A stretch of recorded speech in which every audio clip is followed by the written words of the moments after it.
Folks, Black Star Network is here. Hold no punches! I'm real revolutionary right now. Black power. Support this man, Black Media. He makes sure that our stories are told. Thank you for being the voice of Black America, Roland. Stay black. I love y'all. All momentum we have now, we have to keep this going. The video looks phenomenal. See, this difference between Black Star Network and Black-owned media and something like CNN. You can't be Black-owned media and be scared. It's time to be smart. Bring your eyeballs home. You dig?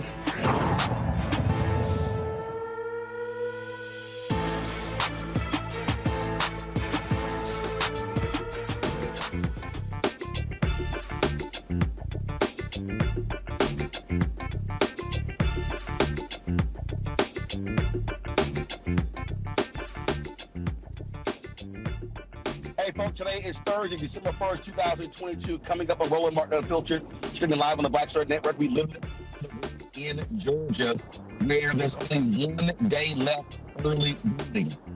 They are doing all they can to turn, especially African Americans. Talk about that.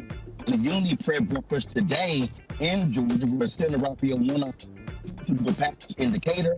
We were there. We'll show you that. So, folks, this leading a rally in Atlanta Food Center one. We're going to live there and carry his remarks right here on the Black Star Network.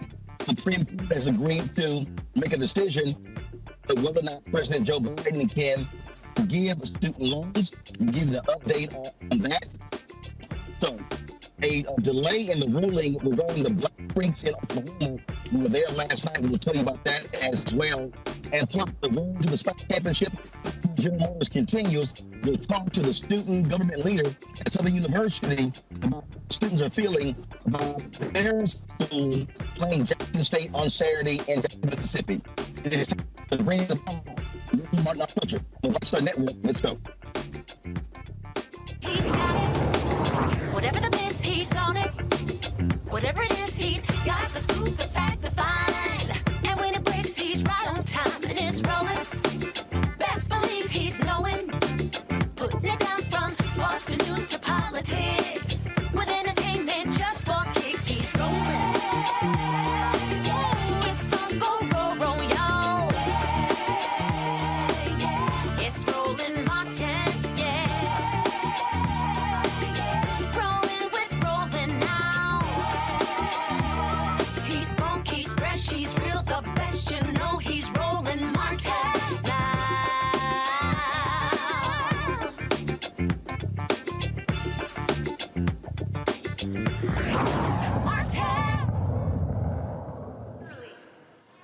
All right, folks, this is a live look at the rally in Atlanta. The President Barack Obama will be speaking shortly in support of U.S. Senator Raphael Warnock. He, of course, is in a room against virtual voter. There's 1 day left of early voting and they are doing all they can to push as many people as to go to the. Let's dip into this rally and hear what is being said right now. If we do not send the best candidates, and that candidate is Senator Raphael Warnock. Early voting is from December 2nd, and election date is December 6th. Visit iwillvote.com to make a plan to vote, and thank you so much for having me.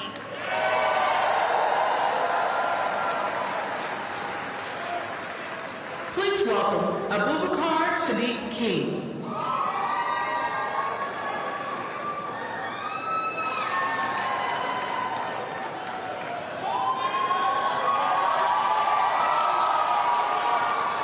Good evening, everybody.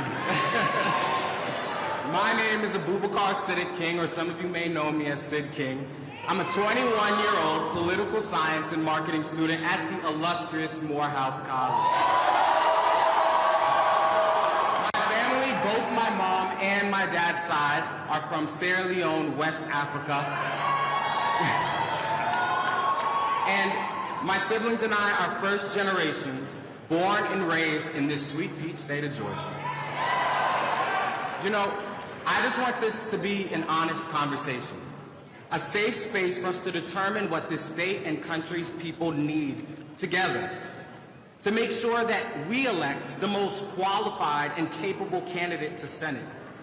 I believe that we deserve a well-studied, thoroughly experienced, and passionate person to represent us and tackle the issues that Americans face every day. And luckily for us, I heard Senator Warnock is in town. You see, in my case, like many Americans, I carry the heavy burden of student loan debt.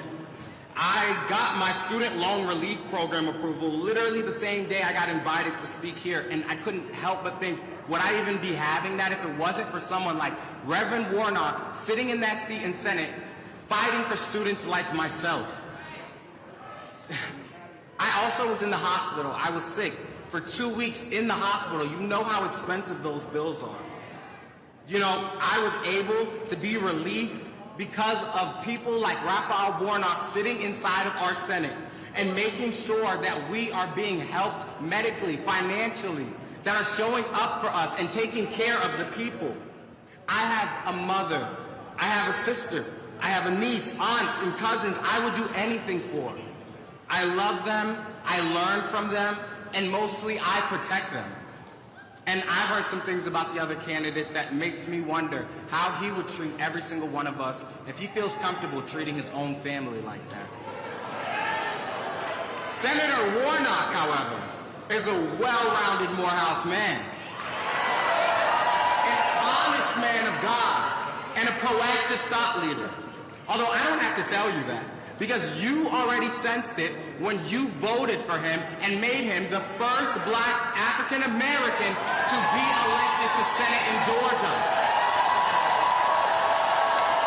Now, while my senator was out on the ground having real conversations with the people of Georgia, taking on the fight to lower the prices of prescription drugs, while advocating for the people of this state and paving a road towards new and improved tomorrow for students like myself, I don't have to wonder what the other candidate was doing. He said it himself. He was learning werewolves can beat vampires. No, wait. He was polishing his debate props, completely making a mockery of the true bravery and commitment displayed by our force. Or maybe he was up at night watching something he knew was stupid but continued to watch anyway. And now the state of Georgia is unfortunately faced to do the same thing, watching him run for Senate. However, like I said before, today we have a choice. We have a choice to change the channel because we have a vote. Today, we have a choice and a chance to reinforce the fact that this generation of young people are no longer amused, nor will be fooled by political stunts and less than dignified antics by self-serving candidates. We do care, we do understand the power of our presence at the polls, and we will vote. Because if we lose the fire, the passion, the dedication to get out and vote now, we will be left unheard and overlooked for 6 long years. Take this moment right now to be reminded of the effects of passionate people marching to the polls as one and the sacrifices made by those who came before us to make that possible. A vote for Herschel Walker is a vote towards a 6-year circus. But if you believe that this beautiful, historic state deserves a true senator representing us, vote Senator Raphael Warnock back into Senate. Do not stop now, because it is up to us to finish this race, and the polls are our finish line. I'll leave you with the ever so honest words of our 44th president, Barack Obama. The future rewards those who press on. I don't have time to feel sorry for myself. I don't have time to complain. I'm going to press on. I pray you all do the same and get back to the polls. Because today, we vote for a better tomorrow. And I can't wait to see you all there. Thank you.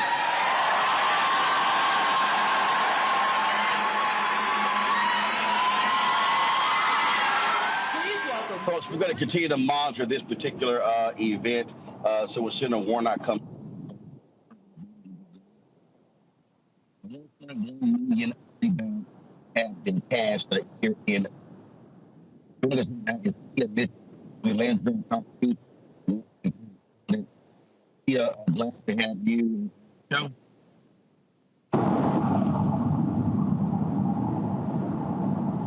Let's see, is Tia there?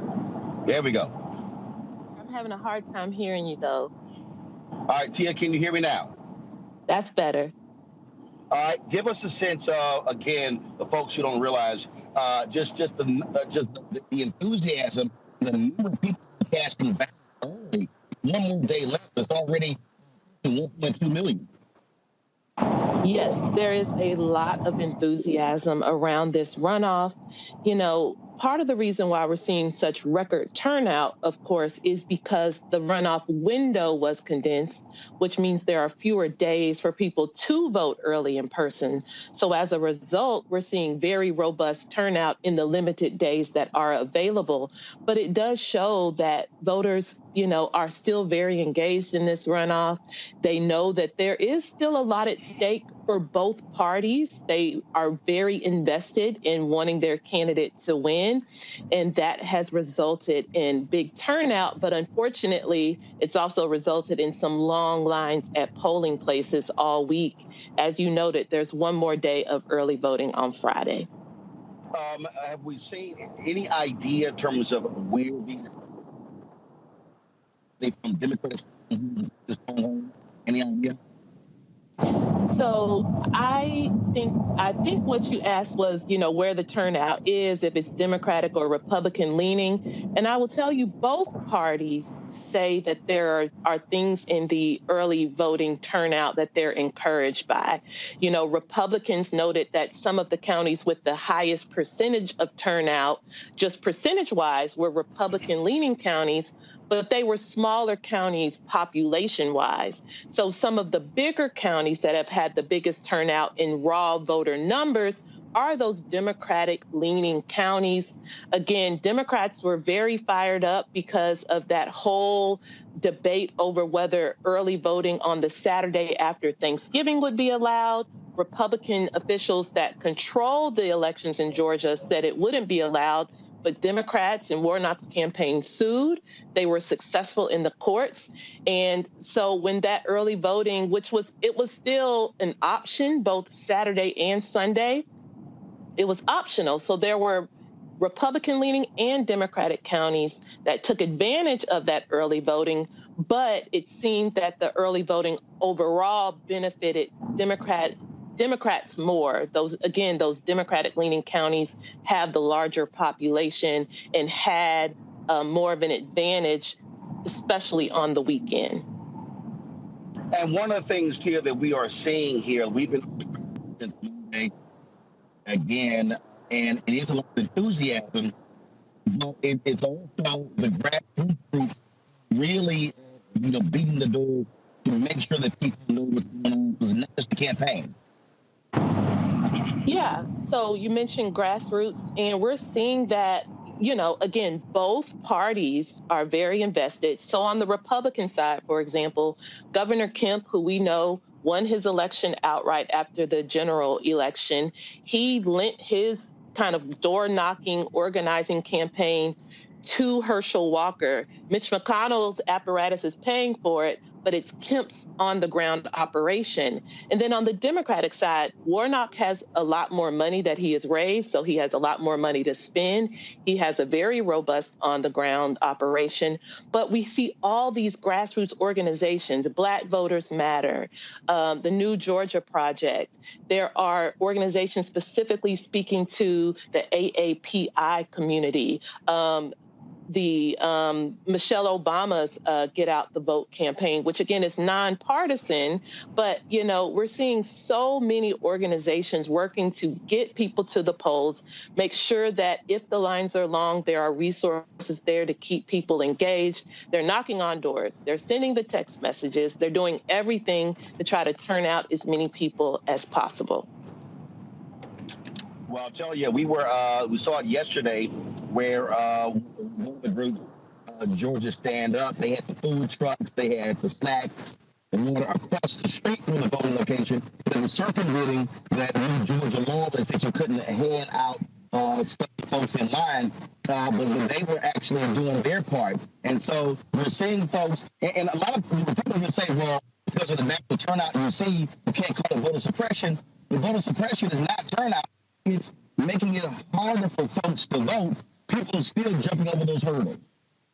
Right. And that's, people like Stacey Abrams all along, that's what they've been complaining about Senate Bill 202, which is that election overhaul that Republicans passed after Democrats were so successful in 2020 in the 2021 runoffs.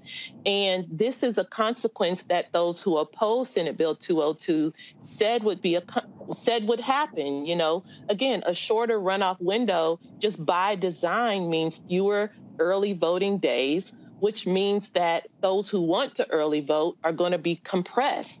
And again, like you said, Senate Bill 202 made it clear that you can't pass out food and water to people standing in line near polling places. So what these grassroots organizations are doing is saying, okay, if the rule is 150 feet, we're going to go to 155 feet, and we're going to set up our stations and make sure people know they can come to us and get what they need. So just like with everything else, those groups that have to adhere to the law are finding ways to do so. And but at the same time, waiting in line is waiting in line.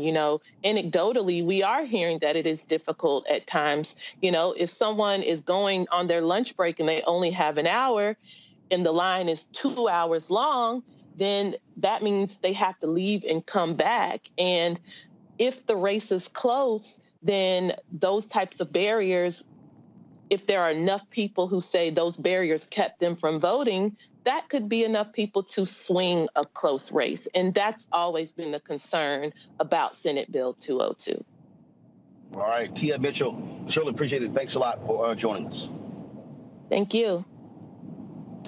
Folks, I want to do this here. I'm going to go to a break and come back. We're going to bring in our panel, and also we'll check back into the rally that President Barack Obama will be voting as we speak in Atlanta on behalf of U.S. Senator Raphael Warnock, who is seeking to be elected to a full 6-year term against Herschel Walker. You're watching Roland Martin Unfiltered, literally on the road here in Georgia. We'll be right back on the Black Network. Is it just me? Or does it feel like we've been here before? The whole country's finished voting, and only us left. You'd think Herschel Walker would want to explain what he'd do in the Senate if he actually wants to represent Georgia. Instead, he repeats the same lies, trying to distract from what we all know is true about him. But I think Georgians will see his ads for what they are. Don't you?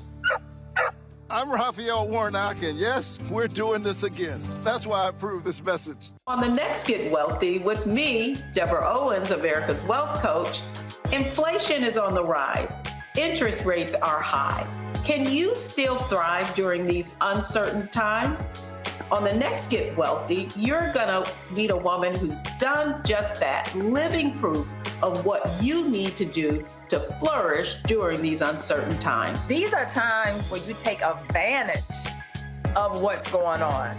This is how people get rich or richer. That's right here on Get Wealthy, only on Black Star Network. Mama always said all skin folk ain't kinfolk. Georgia, we don't need a senator who's against reparations. Reparations teach separation. Slavery ended over 130 years ago. We don't need this. I am with many police officers. And we sure don't need this. I want to be a leader like him. Walker wants to be like Trump and will fight harder for him than he will for us. We don't need a Walker. Paid for by Black Voters Matter Action PAC, not authorized by any candidate or candidates committee. Next on the Black Table with me, Greg Carr, we welcome the Black Star Network's very own Roland Martin, who joins us to talk about his new book, White Fear, How the Browning of America is Making White Folks Lose Their Minds. The book explains so much about what we're going through in this country right now, and how, as white people head toward becoming a racial minority, it's going to get, well, let's just say, even more interesting. We are going to see more violence. We're going to see more vitriol, because as each day passes, it is a nail in that coffin. The one and only Roland Martin on the next Black Table, right here on the Black Star Network. Hi, I'm Vivian Green. Hi, I'm Wendell Pierce, actor and author of The Wind in the Reeds. Hey, yo, Peace World, what's going on? It's the Love King of R&B, Raheem Devon, and you're watching Roland Martin Unfiltered.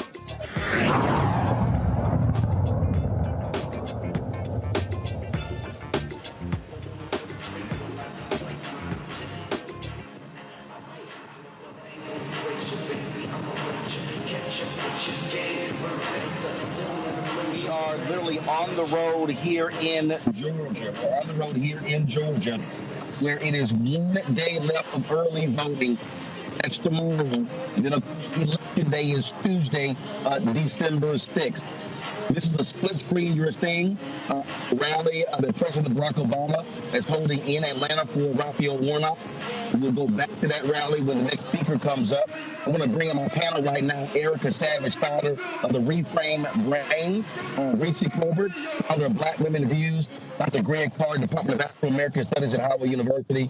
Erica, I'll go to you first of all to the control room. Keep me abreast of what's happening with the rally. I'll go to you, Erica. You're from Georgia. The Warnock folks really are focused on the outlying area, not just the major metro areas, not just Atlanta, not just Savannah, the large cities, Augusta. They really have been focused on Swainsboro, Statesboro, Albany, Sandersville, Columbus.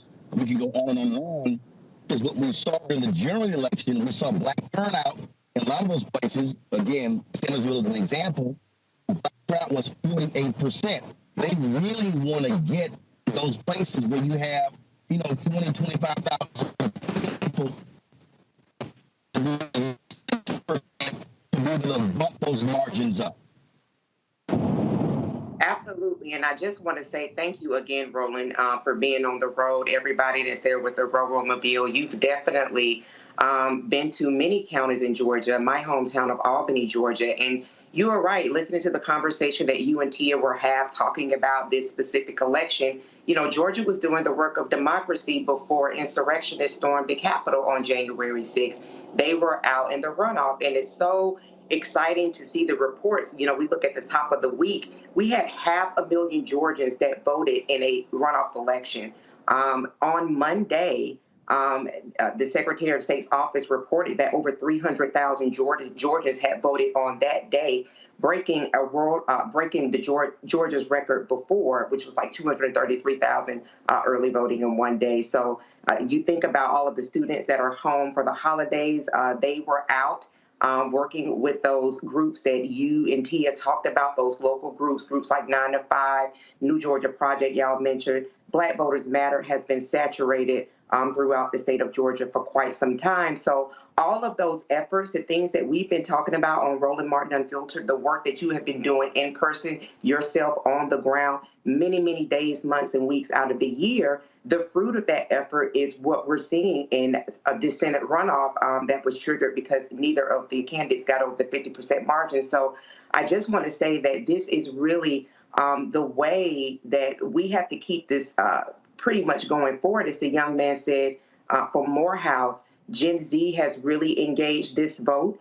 And so the efforts that the young man talked about is that he said the poll lines or the finish line is actually the beginning, but for them to already have a thinking that this is something, this is a race, that it is actually a marathon, that we have to keep the pace because we're not just looking at this election, we're looking at many elections to come, the general, and especially having someone in office that is going to carry the concerns of not just a hostile domestic terrorist group, but that of democracy and the will of the people. So it's very encouraging, very proud of my home state to be turning up and be doing what they do, specifically on the Senate runoff election where the stakes are so critical, not just for Georgia, but for the entire country. You know, Reese, we stopped by Fort Valley State.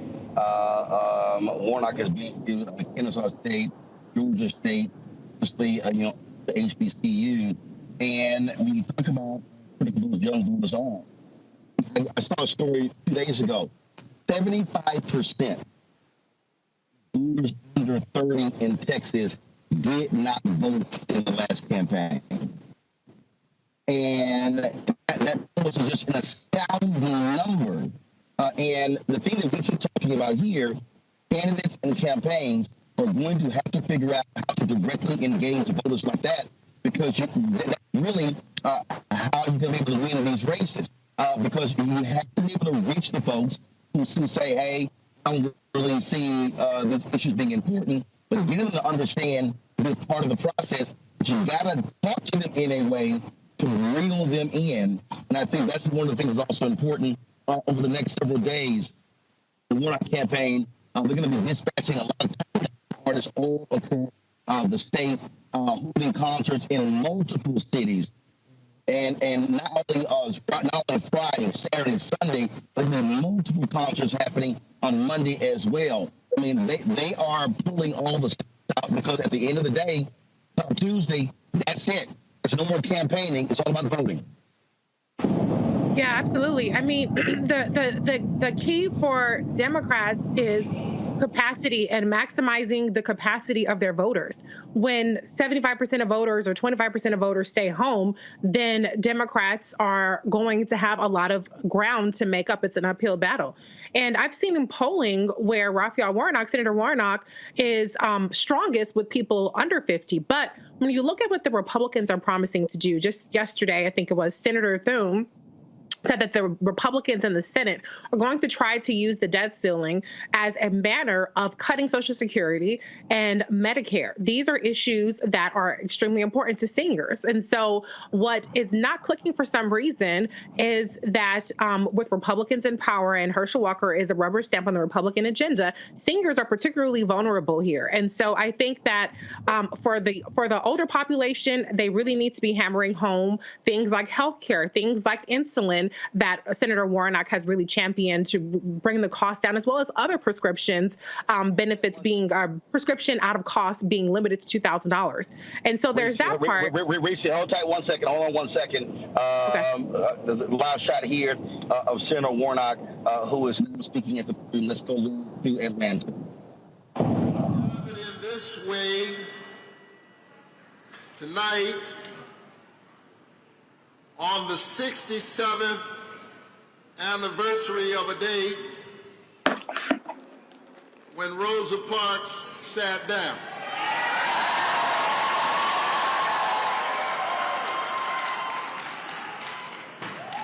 And when Rosa Parks sat down, Martin Luther King Jr. and the people of Montgomery, Alabama stood up and changed America.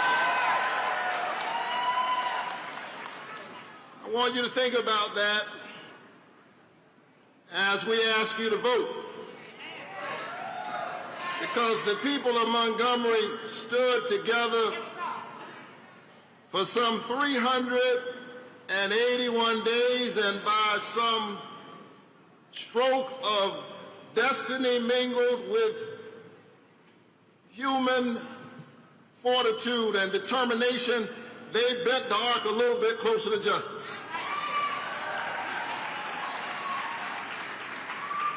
We stand tonight on their shoulders. And then in 2021, hi baby, how are you? In 2021, inspired by movements like that, we built a multiracial, multi-ethnic, multi-religious coalition that sent the first African-American senator and the first Jewish senator to the United States Senate in one fell swoop.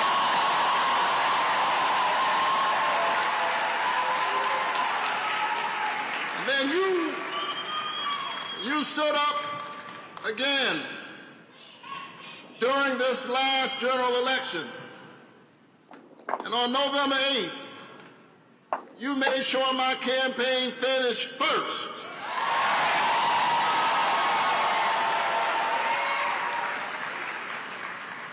But here's the thing. Even though you made sure my campaign finished first,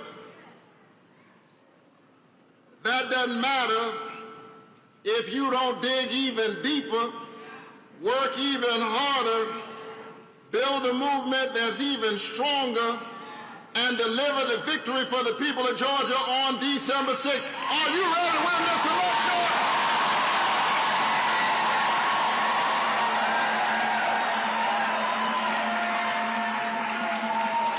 It's time to vote.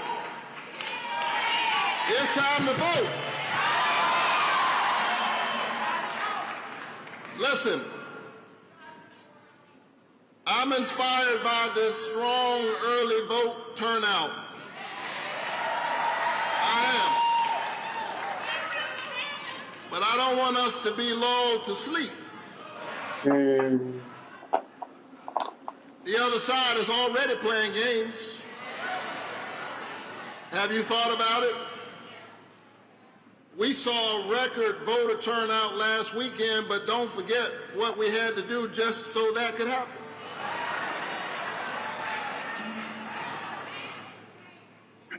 At first, they said the counties could not vote on last Saturday.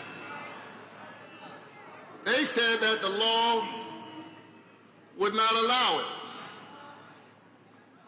They said, we're sorry, but our hands are tied. And so we thought about it, and then we sued them.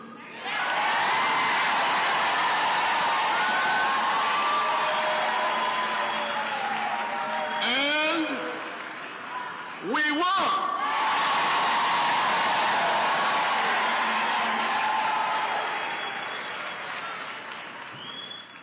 I want you to hear me now, because this is important for the work we must do.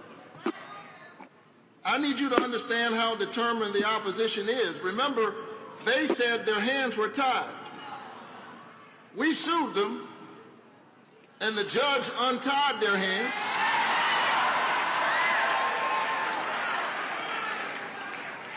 And then they showed us their hands by appealing the judge's ruling. And we won again. And they appealed again. And we won again. And all weekend and over the last several days, we have seen a diverse and variegated sea of humanity showing up in DeKalb County, in Fulton County, in Cobb County, in Gwinnett County, in Chatham County.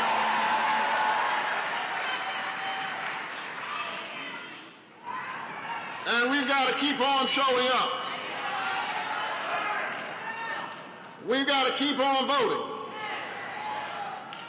We cannot let up, my beloved, not even for one moment. We've got to keep our foot on the gas all the way to victory. Are you ready to win this election?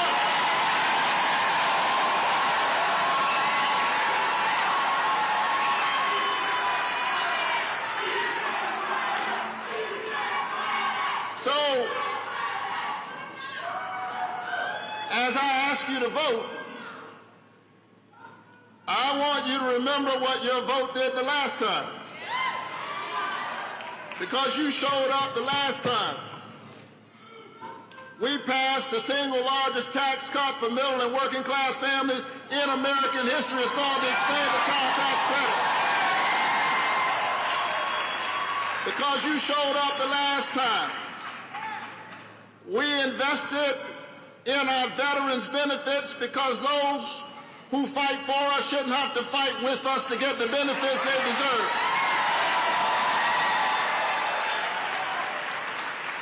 Because you showed up the last time, we invested in domestic manufacturing because we shouldn't be waiting on chips to come from China. We ought to be making those chips right here in the United States of America.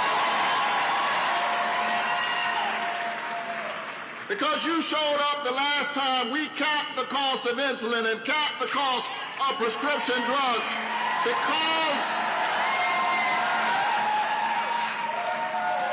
because you showed up the last time. We sent a black woman named Ketanji Brown Jackson to the United States.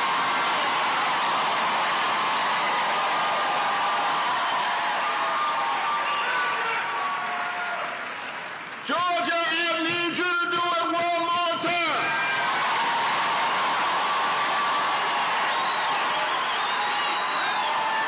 Are y'all ready to get this done?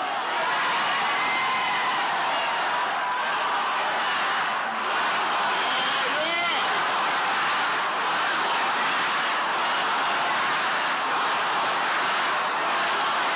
That's right.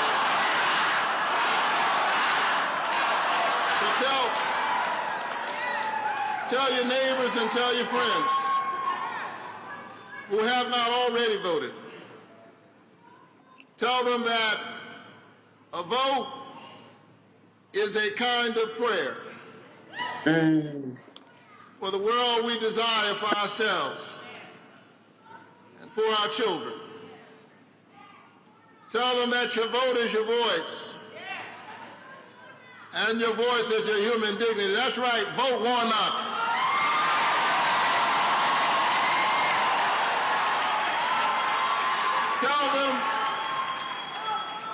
Tell them that democracy, tell them that democracy is the political enactment of a spiritual idea. This notion that each of us has within us a spark of the divine. We were created in what the theologians call the imago Dei, the image of God. And if you're not given to that kind of religious language, that's all right. Our tent is big. Put it this way, we each have value. And if we have value, then we ought to have a voice in the direction of the country and our destiny within it. Georgia, it's time to raise your voice because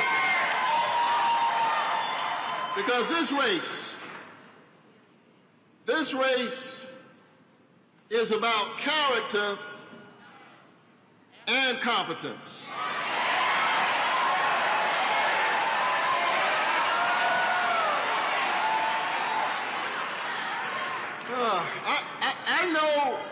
I know we have political differences.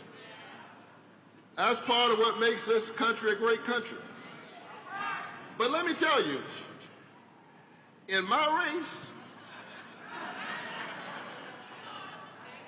this is not about Republican and Democrat. This is not about right and left. This is about the difference between right and wrong.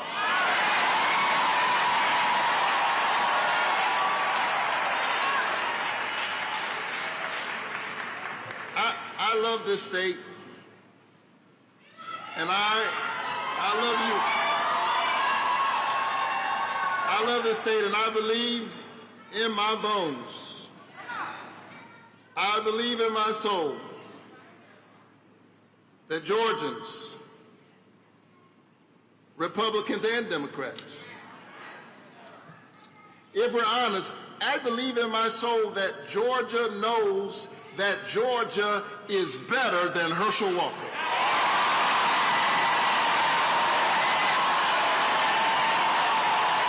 Come on. Georgia is better than Herschel Walker.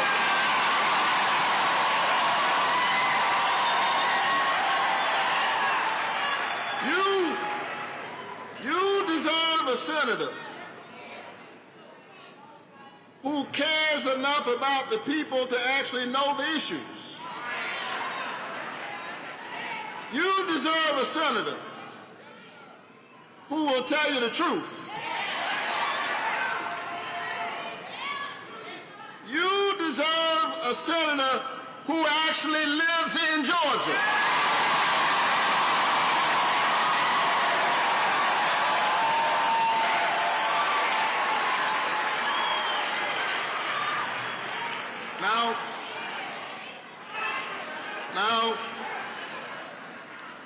Now,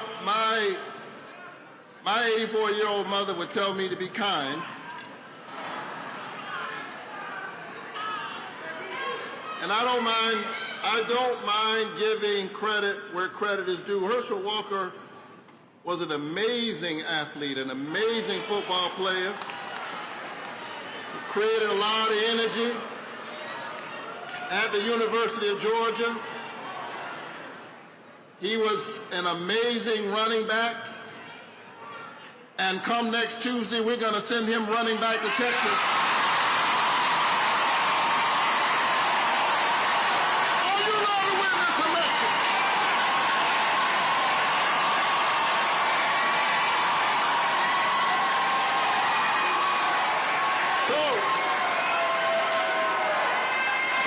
So Georgia, let me say in closing,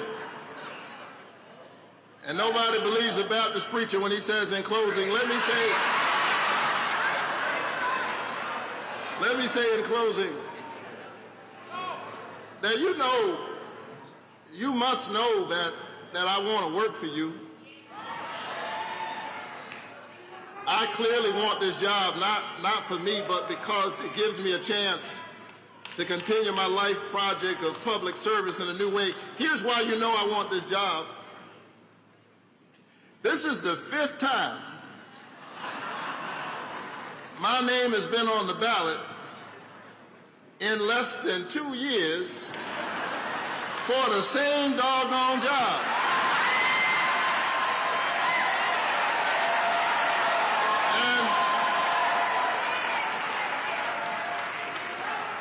The first time my name was on the ballot, I finished first.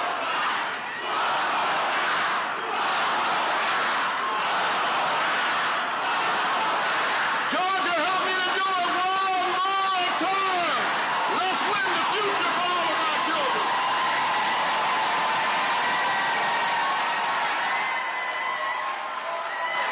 Would you give a great Georgia welcome to a man who needs no introduction?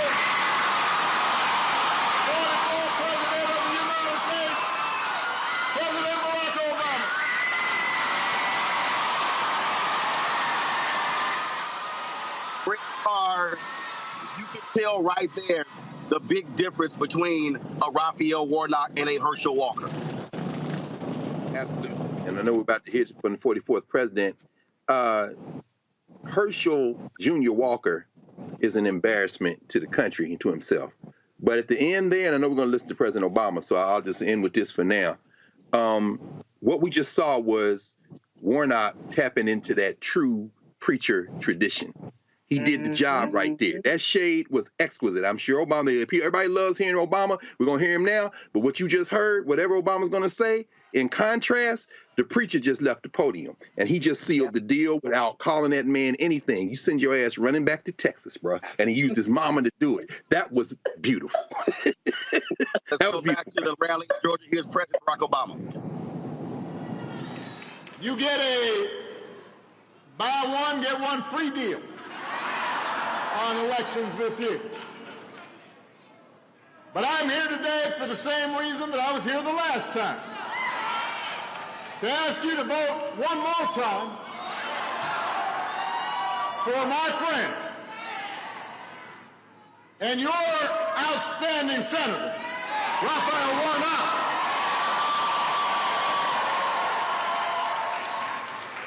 Now, I know a lot of folks have been voting early over the last few days. That is a good thing. That is an encouraging thing. But, you knew there was a but. Plenty of folks haven't voted yet. Tomorrow is the last day for early voting. And then we need to get people out to the polls on Tuesday, which means we've still got work to do. And you know what? I'm counting on you to do it.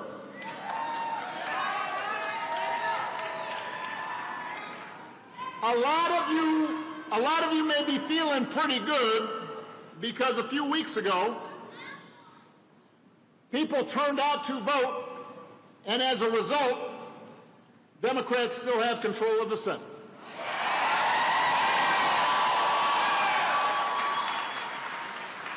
And because of some really concerted efforts in a lot of important states, many of the most egregious, potentially dangerous, and let's face it, somewhat crazy folks, election deniers, got beat.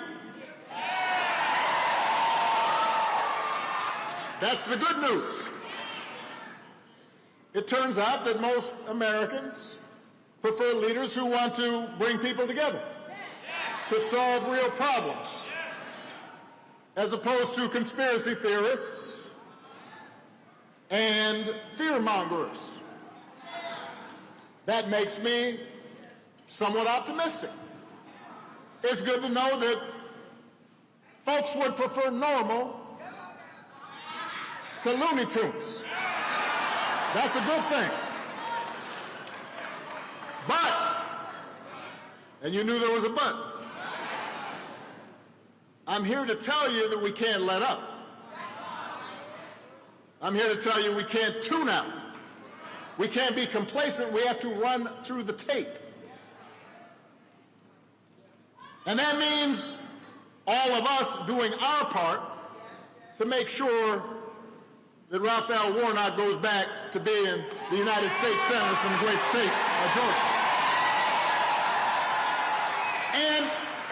And I know you can do it because you've done it before. Last year you didn't just send one, you sent two Democrats to the Senate. John Ossoff, Reverend Warnock. And because of what you did, you made all this progress possible. Don't let up. You've been listening. She's been paying attention. How old are you? You're 4 years old. 4 years old, and she understands you can't let up. She could have just summarized my entire talk. Out of the mouth of babes. If voters here in Georgia had stayed home 2 years ago, Republicans would have kept control of the Senate. And they would have blocked every single piece of legislation that President Biden and the Democrats ended up passing. It would have been their top priority. In fact, it probably would have been their only priority. But that's not what happened because of you, because you did not get weary. Because you did not act like everything was over. Democrats took back the Senate and were eventually able to translate that into people's lives being better in concrete ways. Because of you, President Biden and the Democrats, they didn't just rebuild the economy and keep unemployment low during the pandemic. They passed a law that would lower health care costs and prescription drug prices. They passed an infrastructure bill that will put people back to work. They passed the first major gun safety legislation in 30 years. They made the biggest investment in clean energy in our history. That happened because of you, Georgia. And now we need you to do it again. Because for all the progress we've made, we all know we've got a lot of work to do. Right now, too many folks in Georgia and all across the country, they're still hurting. They're still struggling to pay the bills. Parents are still worried about their kids' safety. Too many Americans are wondering if their freedoms could be taken away. And the question is, who's going to actually do something about it? Who's going to fight for you? Is it the party whose main agenda is cutting taxes for the rich and big corporations? The party that wants to gut Social Security and Medicare? Flood our streets with more guns? Decide who you love, when you should start a family? Or is it the party that's trying to put people back to work and lower costs and make healthcare more affordable and keep our communities safe and save our planet and give every woman the ability to make her own decisions about her life?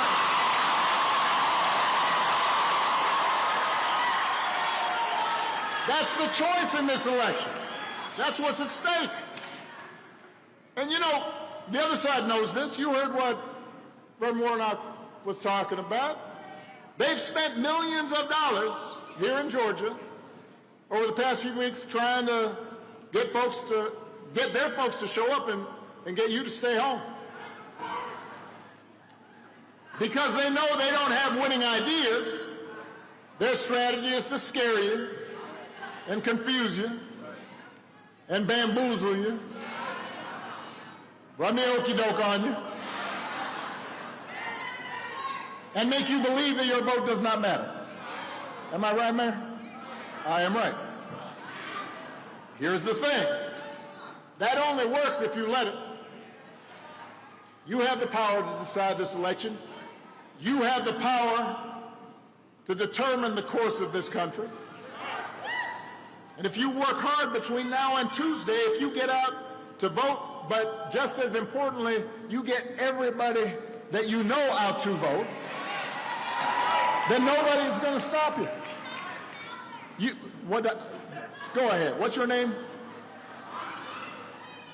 Karan. And you said we've got the power. That's that 4-year-old again. She's still paying attention. It's a boy. He just got long hair. You got the power? He's only 4. And he's making sense. Now, there are just a couple of more things I got to clear up here. Karan may already know this, but some of the rest of you may not. Some folks are asking, well, if Democrats already have control of the Senate, why does this matter? What's the difference between 50 and 51? The answer is a lot. Let me break it down for you. An extra senator gives Democrats more breathing room on important bills. It prevents one person from holding up everything. And it also puts us in a better position a couple years from now when you've got another election, but the Senate map is going to be tilted in the favor of Republicans. And it'll help prevent Republicans from getting a filibuster-proof majority that could allow them to do things like passing a federal abortion ban. So that one vote in the Senate could make all the difference. But you know what? There's one more reason. And it's the biggest reason. 51 is better than 50, because it means Reverend Warnock will keep representing you in Washington. That's the best reason. That's the number one reason. He was wondering if I was going to get to that. Come on, Reverend, you know I got your back.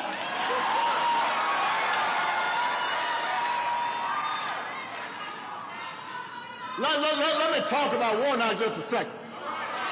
Let me say good things about Warnock. Let me testify. As your senator, Reverend Warnock hasn't been off chasing wacky conspiracy theories. He has not been drumming up fear and division. He's been, you know, Washington, they talk about some folks being show horses and some folks being workhorses. And you got a workhorse here. He's been working to lower prescription drug costs. He's been working to boost manufacturing jobs. He's been working to make sure that our veterans who serve this country honorably have the care that they need. He's been standing up for democracy. He's been protecting a woman's right to determine her own destiny. Reverend Warnock is a workhorse. And he also is a class act. Right? You just like the man. Because you sense his integrity when you talk to him. He's not just hard working, he's God-fearing. He's a community-serving person. He tells the truth. Sticks to his word. Treats it with decency and respect, no matter how high or how low. Deals honorably even with those who oppose him. Vote for... Quran also, once again summarized, said vote for Warnock. I'm telling you, this young man, he getting A's. Straight A's in this class.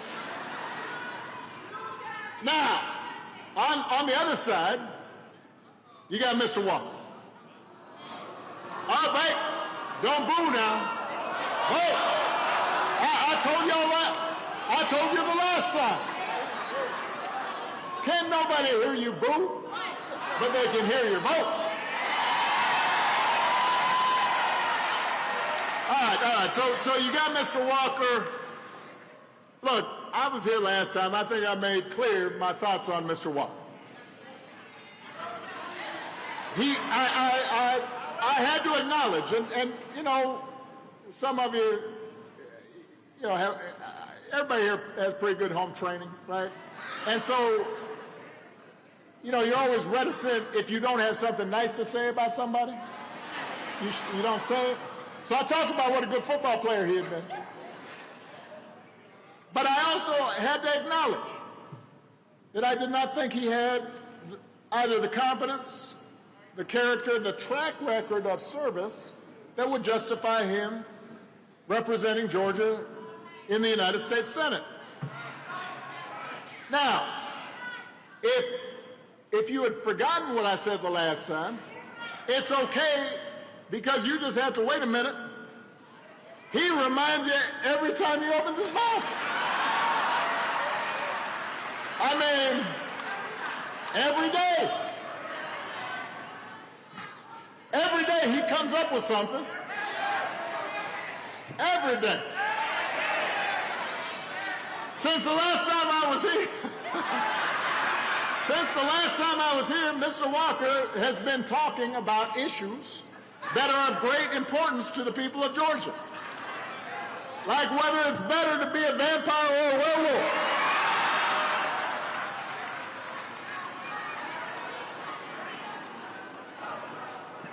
This is a debate that I must confess I once had myself. When I was 7. Then I grew up.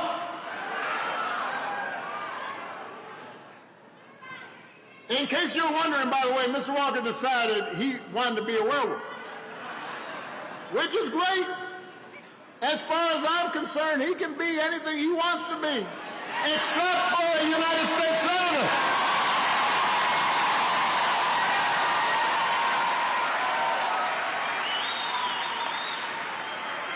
Since the last time I was here, apparently he also claimed that he used to let me beat him at basketball. But then he admitted that we've never actually met. So I guess this was more of an imaginary whooping that I laid on him.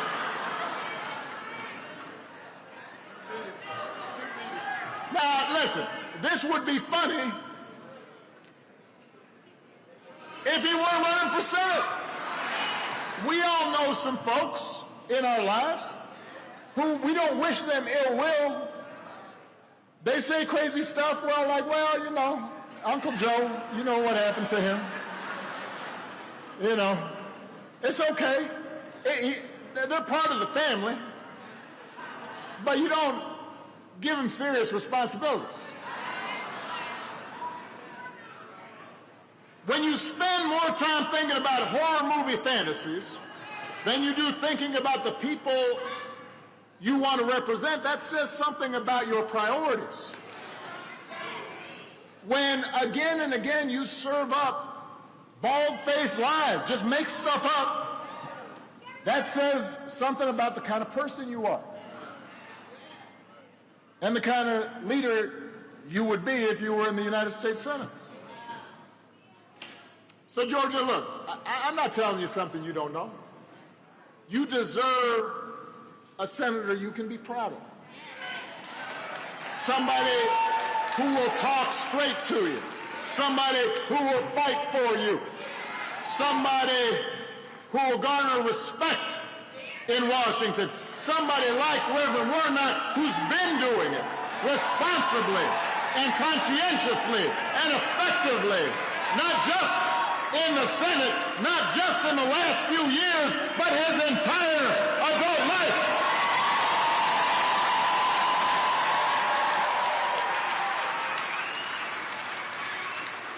So that's why you need to get out and vote. That's why you can't let up. Because change doesn't happen in one election. It doesn't even happen in 2 elections. It doesn't even happen in 5 elections. Change only happens if you keep organizing, keep voting, keep mobilizing, keep educating, keep speaking up, keep working hard to make change happen. Imagine looking back in history, right after the Emancipation Proclamation. Imagine if all the abolitionists and the civil rights activists had said, oh, everything's going to be okay now, let's go home. Imagine if, after some women, not all women, but some women, got the right to vote, organizers said, oh, all right, I got mine. We're all equal now. Our work is done here. Imagine where we would be. If we want real progress, if we want lasting progress, we can't be satisfied with one victory because victories are always incomplete. History doesn't just move in a straight line, it moves sideways. Sometimes it moves backwards. When we're not vigilant, when we're not working. So we can't allow ourselves to get tired. We need sustained effort. And by the way, not just on Election Day, but every day in between. And when I think about that vigilance, when I think about that stick-to-itness, when I think about finishing the job, there are a couple people that come to mind. The first is Georgia's own, my friend John Lewis.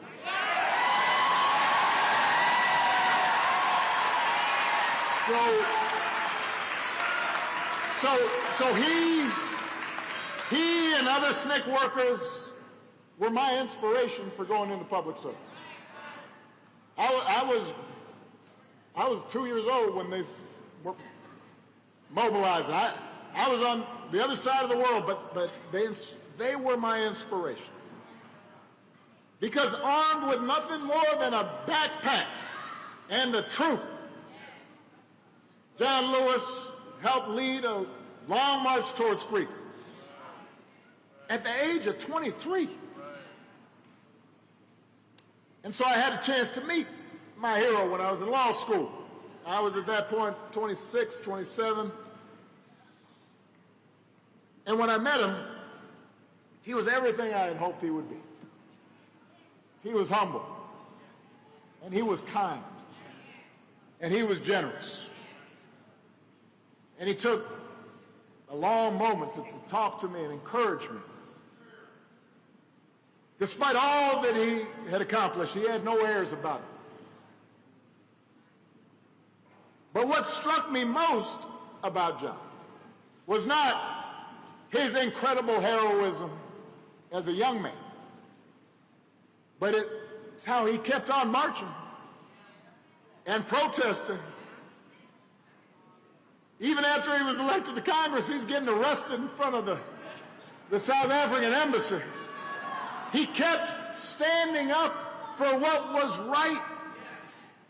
1 decade, 2 decades, 3, just kept on going.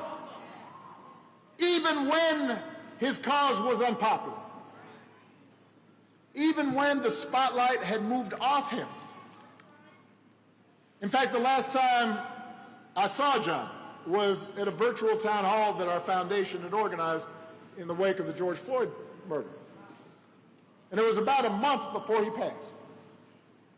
He was already ailing. You could tell he did not feel well.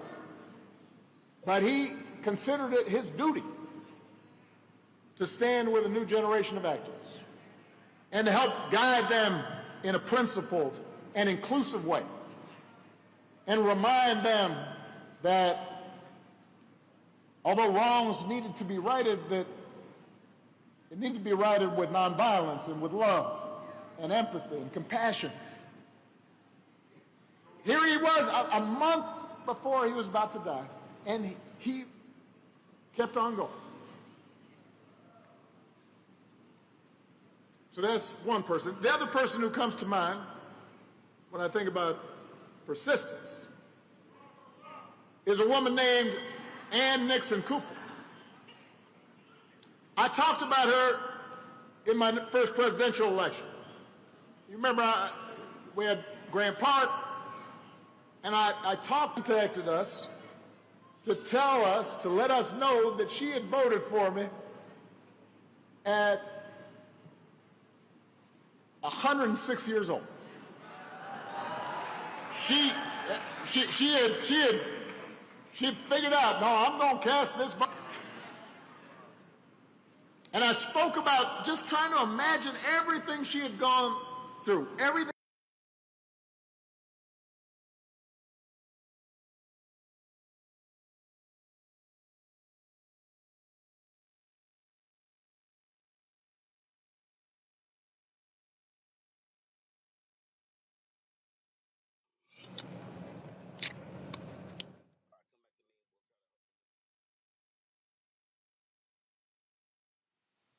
All right, folks, the feed from Atlanta froze, so we're trying to get that fixed.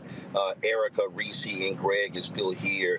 $2.89. $2.80. So, folks, let me know when we have that feedback. What you see there is you see the contrast, but you also see, both Warnock and Obama trying to be as respectful as possible. But knowing full well we're dealing with somebody who really has no business running. Folks, is the feedback?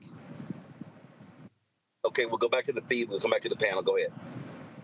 One became an elected official, serving a congressional district here in Georgia with great honor. The other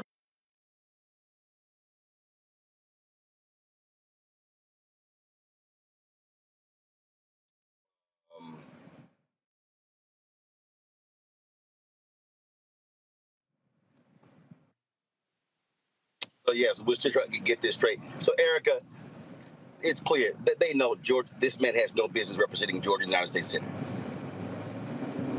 Yeah, listening to President Obama be very slow and methodical about the way that he laid his shade out around, Herschel Walker, really, while laughable at some points, it really did speak to the level of disrespect that Republicans have for Georgians, specifically Black Georgians, but Republicans as a whole. We've talked about this on this platform over and over again about what Republicans' goals are, and it's raw, naked, unhinged, at any cost power. Their God is whomever that authoritarian is that they place in control. They're godless. It has nothing to do with the message of faith or belief. This is about power. This is about them being able to lord over people. And, Georgians have had their fill of this for quite some time. When you think about this party at its height, have weaponized the presidency. They've weaponized the senator with Lindsey Graham still kind of in somewhat of a court loop there with having to testify about the cause and what he was doing with regard to the 2020 senatorial election that Senator Warnock and Ossoff were involved in then. So when we think about how Republicans have said loudly that they give zero fucks and that they will back someone who is unfit to do anything, quite frankly, especially when you're talking about such a serious branch of government, that it is really incumbent on those who are registered to vote to continue to pull their efforts and making sure other people get to the poll, but also for continuing to highlight that this is who Republicans are. Mainstream media is obsessed with fawning over them, being in the bed with them, redressing them, propping them up in our faces, but to have a strong rejection and to make sure programming and platforms such as Roland Martin Unfiltered continue to bring forward truth to help people prepare for the battles ahead, I think are definitely something that Georgians are resonating with. So this is indeed, what President Obama is doing is really kind of a bit of addressing, because a lot of the work has already been done, and Georgians are really about the business of making sure that democracy goes forward with all of the efforts that we're seeing here presently. Control room, do we have the feedback? If we so, let's go back to the.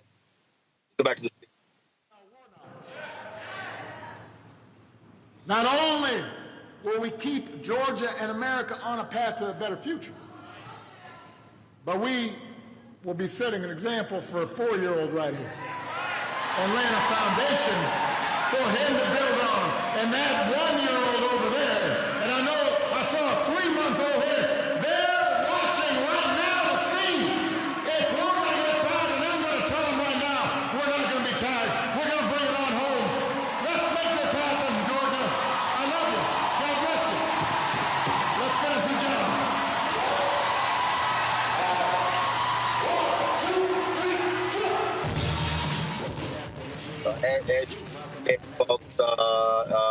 President Barack Obama has concluded his remarks. He's there on stage with Georgia United States Senator Raphael Warnock, who is trying to win his 6-year term. Remember, in 2020, he won to complete the expired term of Johnny Isakson. There was only 2 years left. Senator John Ossoff won a 6-year term when he defeated David Perdue. And so this is what Warnock is trying to do. This is the last major rally in terms of before early voting. Early voting ends tomorrow, Reese, here in Georgia. But there are a number of other people coming in to Georgia. Entertainers, singers, and actors. Dulé Hill was in Columbus today. You've got Bishop Vashti McKenzie coming in, Tasha Cobbs Leonard coming in, Israel Houghton coming in. Other people have been reaching out and calling the Warnock campaign saying, hey, I want to come in. What can I do? They understand the stakes here, and they're pulling out all stops. And literally, you're going to have multiple events happening across Georgia between now and Election Day, Reese. Yeah, I mean, I appreciate the rallying of the troops, but I have to stop for a second and say, this is fucking ridiculous.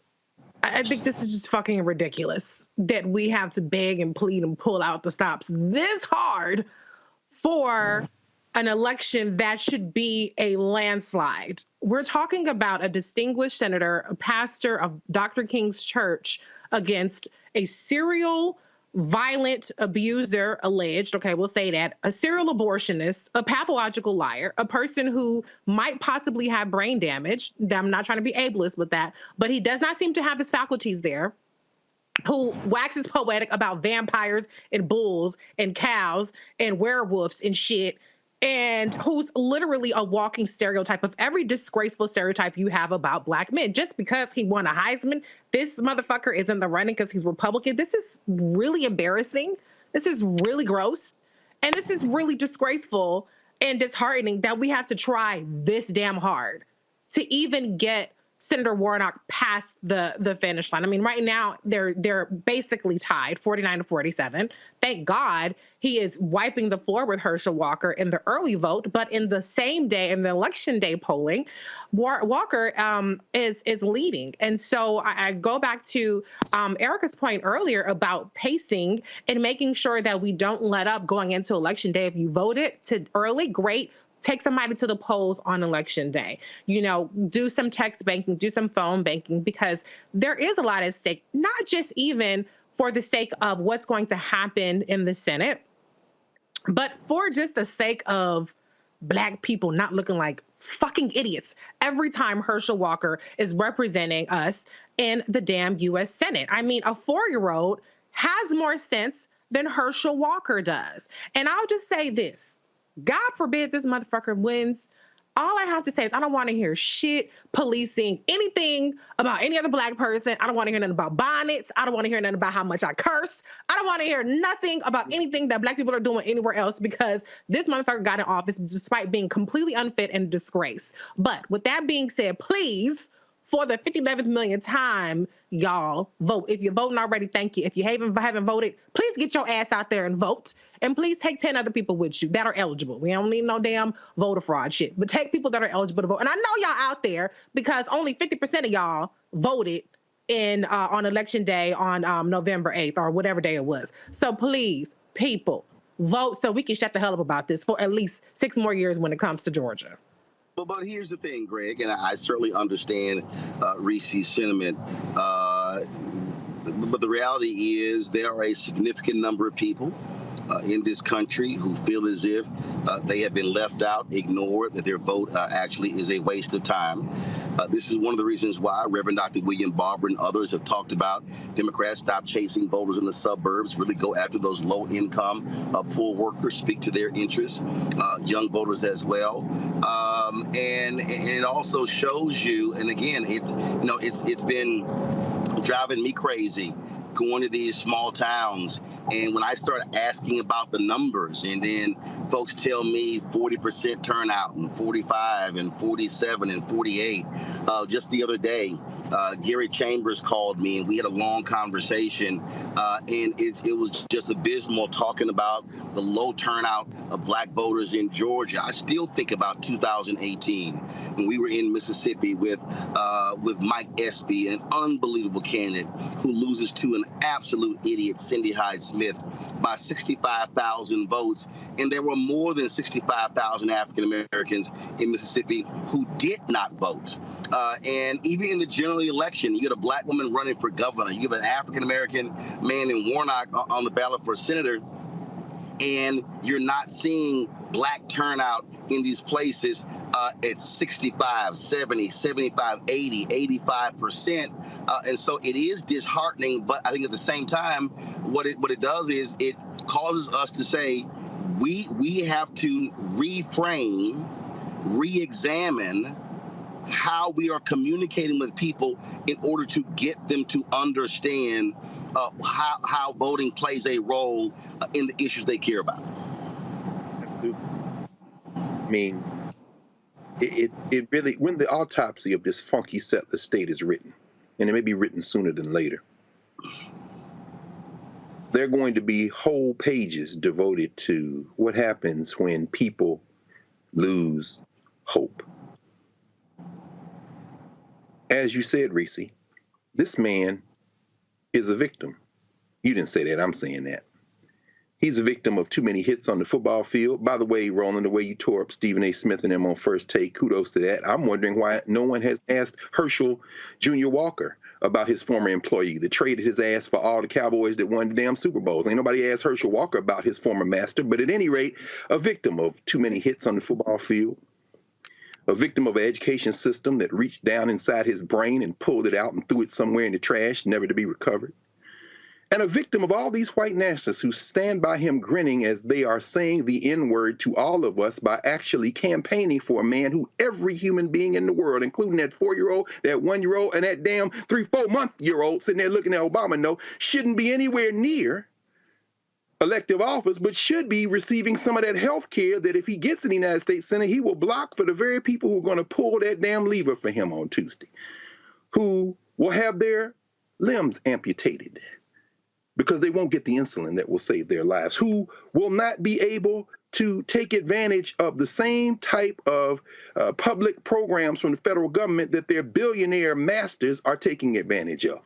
The women and men who work on the railroads. Amtrak goes back to Atlanta. I've ridden that train many times, but for 10 years, I was a daily commuter on Amtrak, and today Joe Manchin, a punk out of West Virginia, who will probably go to the Republican Party, joined 42 other Republicans to vote against extending a 7-day paid leave to the workers on the railroads. And that legislation could have passed. Why do I bring that up? Barack Obama is a major disappointment to me on many, well, I won't say disappointment. I don't expect anything out of presidential candidates. They're all employees, politicians. And I have my beefs with Obama, but I tell you what, since he can never run for election again, he seems to have freed himself up a little bit. And tonight he put it where, as Joe Madison would say, the goats can get it. Election cycles are not 1 year, 2 year, 5 year. This is long distance running. And Barack Obama said it perfectly tonight. You don't just get ginned up for one election and win. Eric, as you were talking about your home state, and Roland, as you're talking about these folks who have not yet come out and voted, and Reese, as you telling folks you need to get out there and vote, please understand that this early vote, these white nationalists and their complete utter devilment, they cut early voting in half to shrink it down to get it close enough to steal. Barack Obama was laying it out today in terms of the reality. He said, it will be funny, except this guy's running for Senate. So when you look at the fact that over 800,000 people have voted early, but in the 2021 election, 40% of the people who could vote in Georgia had already voted by the end of early voting. And now we're sitting somewhere about 12% of those who could vote. They shrunk it down so they could steal it. If they could have clipped off last weekend, they would have really gotten close, because I got plenty of students at Howard who were at home last weekend. And as you said, Eric, those college students went and voted before they went back to school. That's what they were after. They were after all those students from Penn and Harvard and Howard and A&T and all those Atlanta residents who were at home for Thanksgiving. That's who they were trying to get, because while we're talking about early turnout, these devils are marching to their 5-town voting place where there is no line, because part of it is create a funnel effect, so these lines are 2 and 3 and 4 hours because you shrunk the early voting. All this is a plan. Finally, let's be very clear. Warnock wins.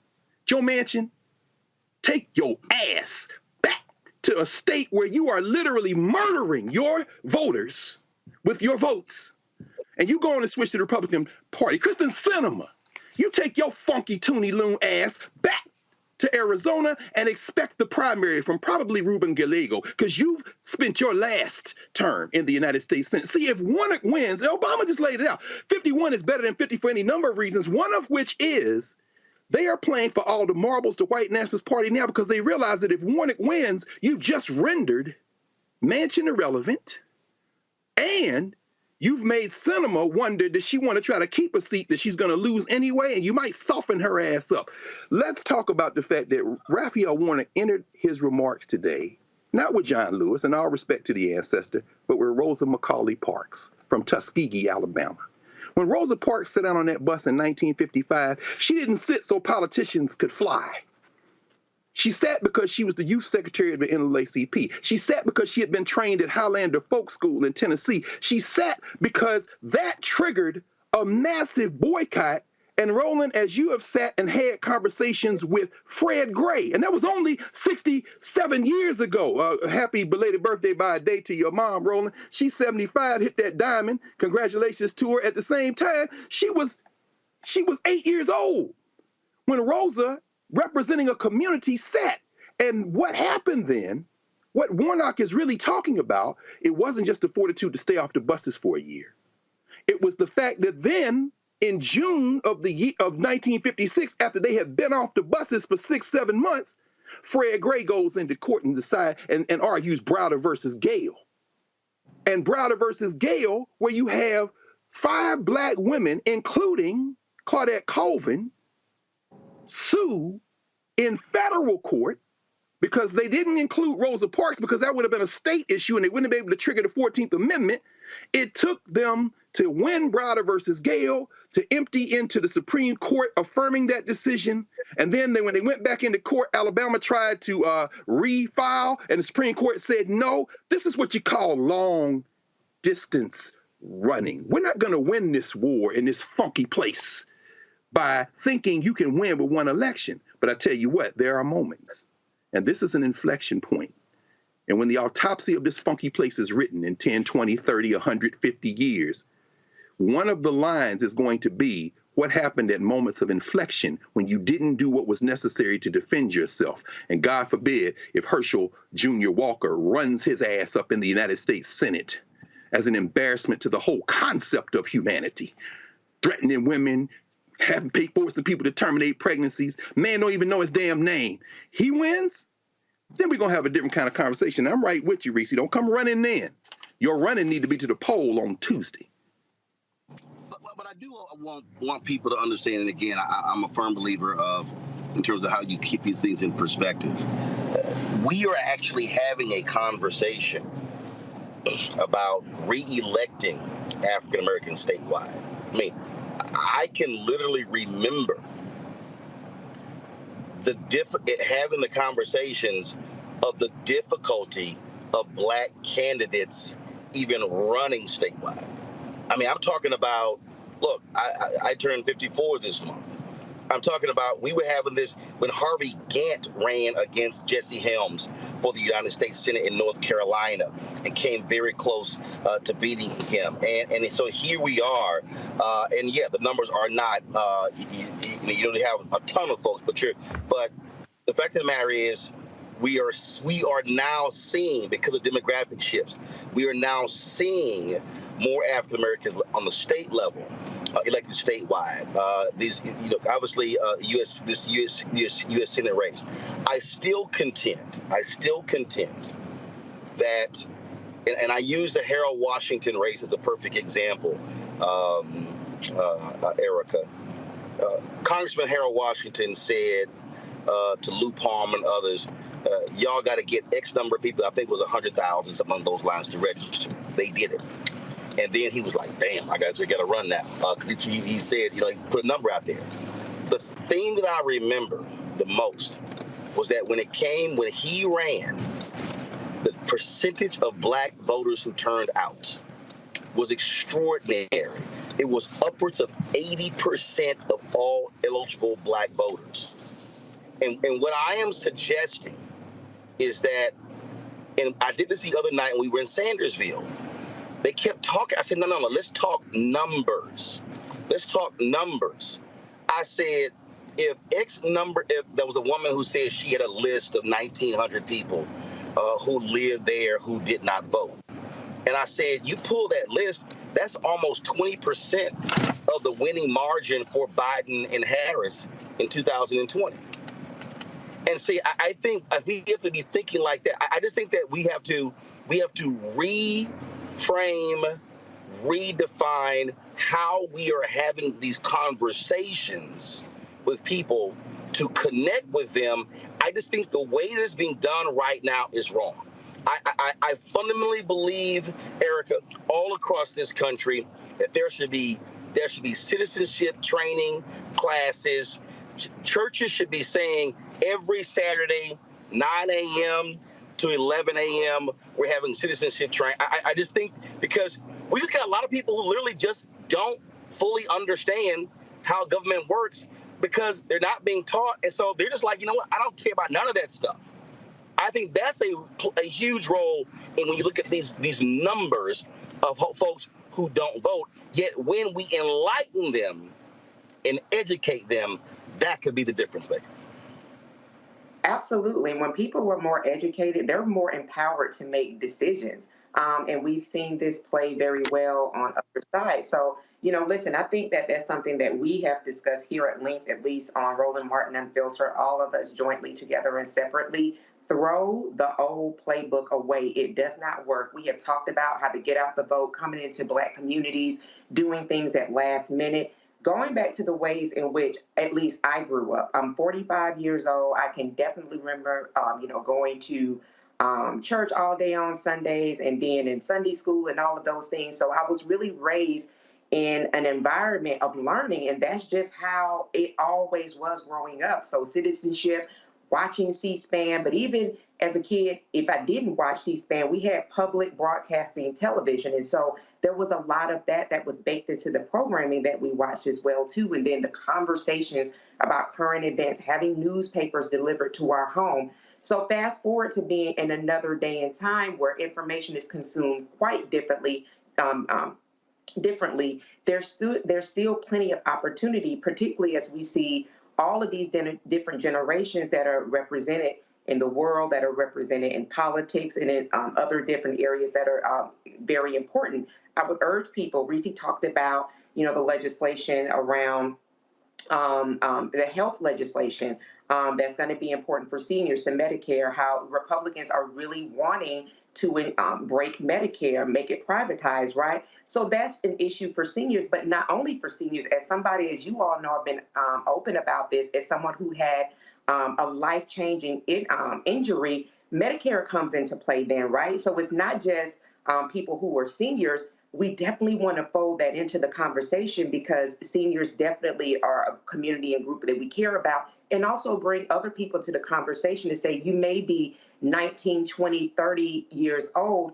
However, because of the current pandemic, people that are suffering from long COVID and they're suffering from brain issues, brain injuries, lung, respiratory issues, a myriad of different issues, we want them to know that that is why this legislation is important for them as well. So I do believe and think that collectively, Roland, what we've always been talking about, that the organizing, the educating, the making sure that people who don't make money to rent yachts or sun on Instagram or what other social media platform that they do, that people who are going to work, keeping the economy going, those essential workers, people who we don't see, but we feel the effects of them having been present and showed up for work, that there definitely needs to be education, civic education, that is more tailored for them.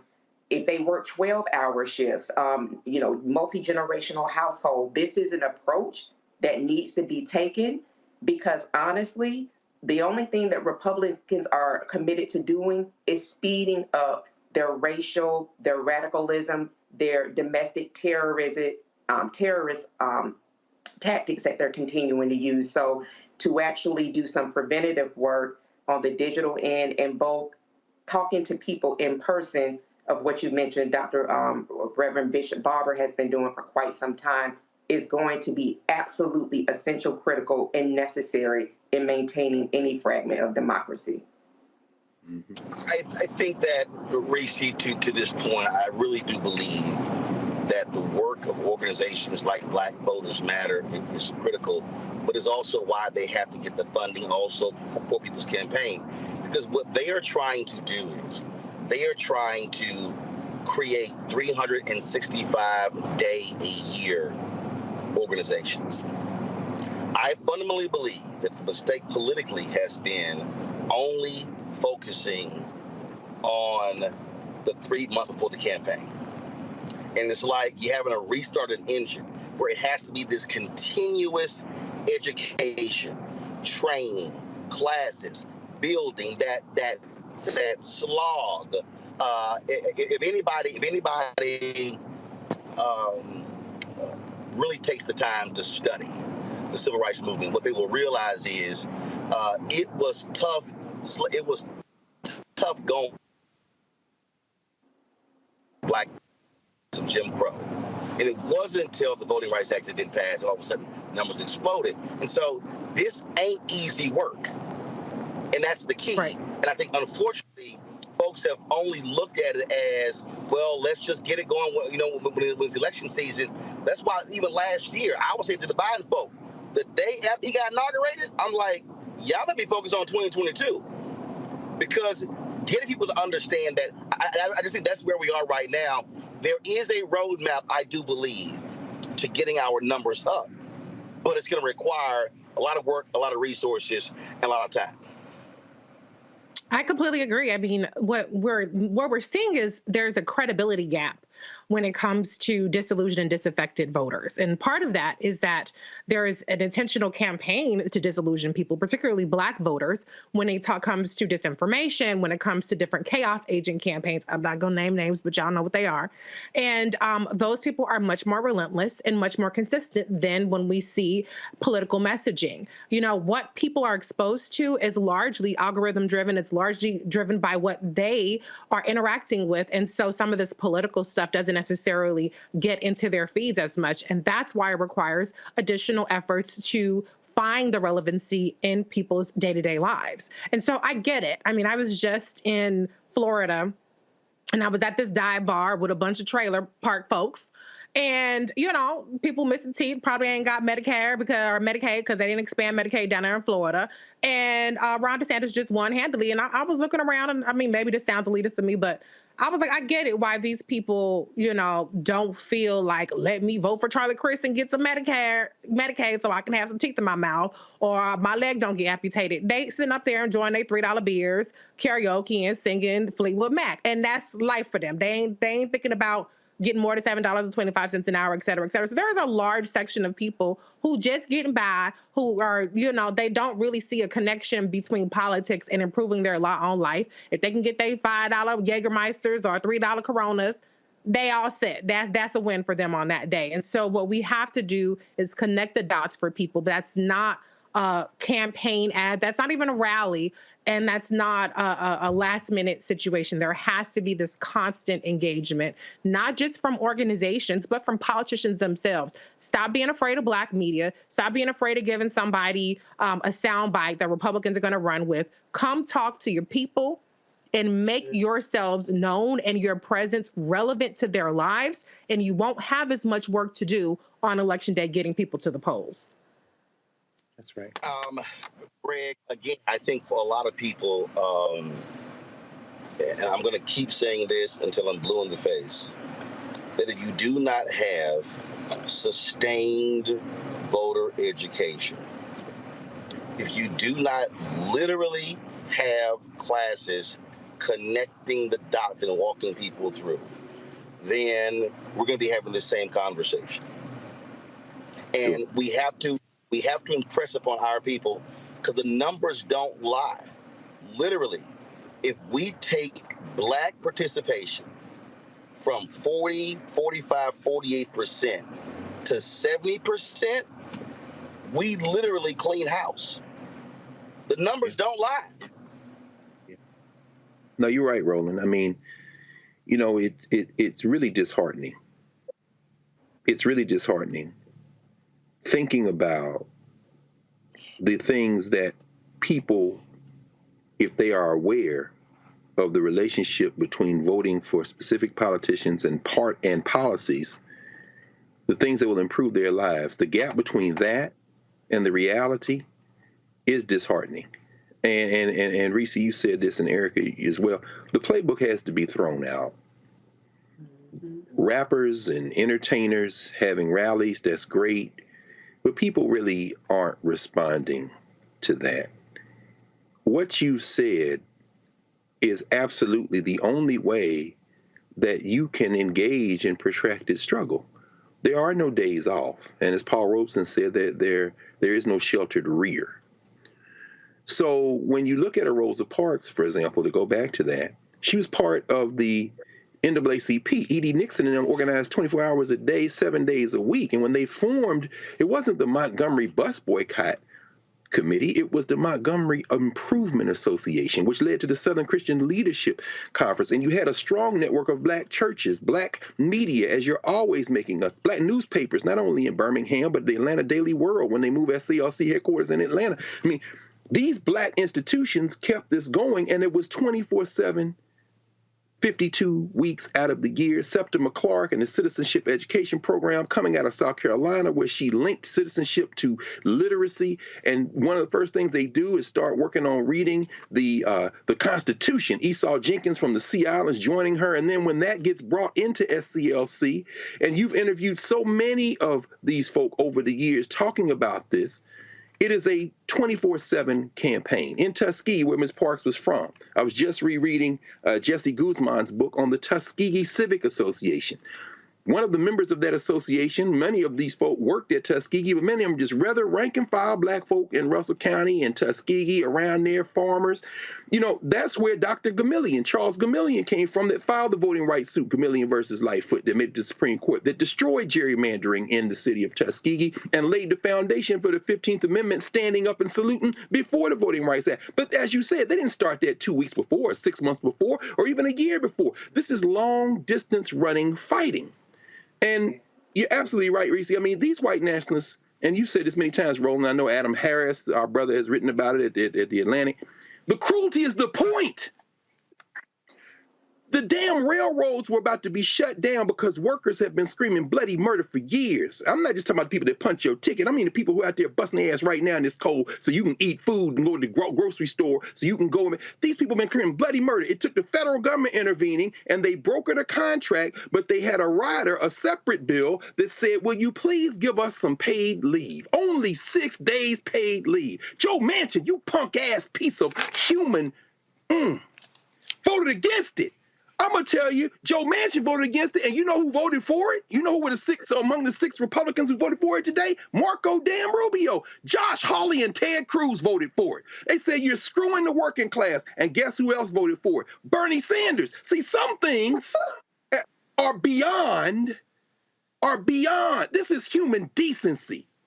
The feds got involved because they get ready to shut the railroads down. So they forced these people to accept this contract they had negotiated, and in human cruelty, they wouldn't even pass a law to let these people have 6 damn days paid off to work.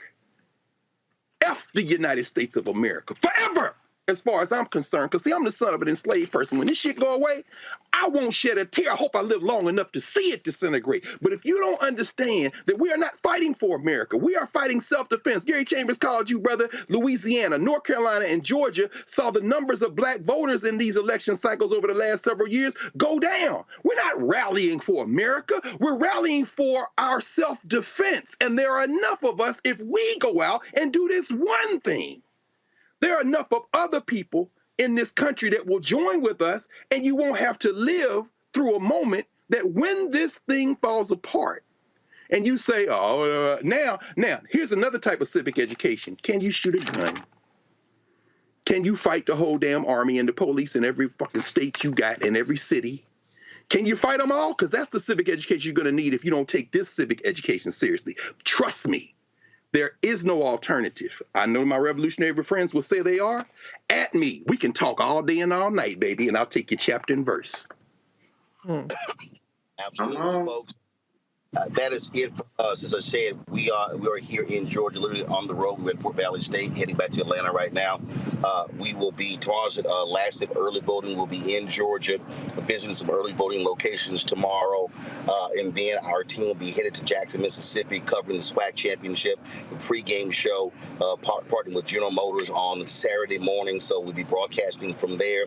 We'll be back in Georgia on Sunday, be here Sunday, Monday, and of course we'll be here election night Tuesday, broadcasting from the Warnock campaign headquarters on Tuesday night. And so, folks, busy. If you know anyone in Georgia, give them a phone call, send them a text, tell them they need to vote early. Don't wait until Tuesday. Cast their ballot and bring 5 to 10 votes with them as well, because every vote absolutely is going to count.